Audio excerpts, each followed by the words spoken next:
I think one of the main things that I'd like to mention about what guided the sculptural arrangement and production was a kind of spirit of frugality and makeshift for both of us. And also Suing mentions it in the didactics over on that side.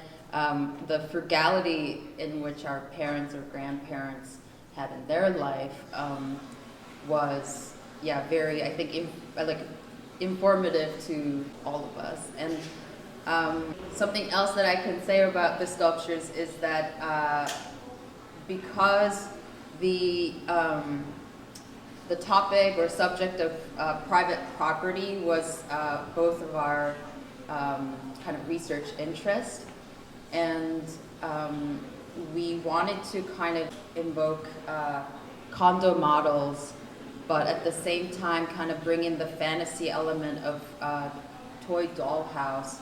And so that's why you kind of see a lot of scale changes that follows the fantasy logic, but also trying to think about the practicality of living together and sharing spaces.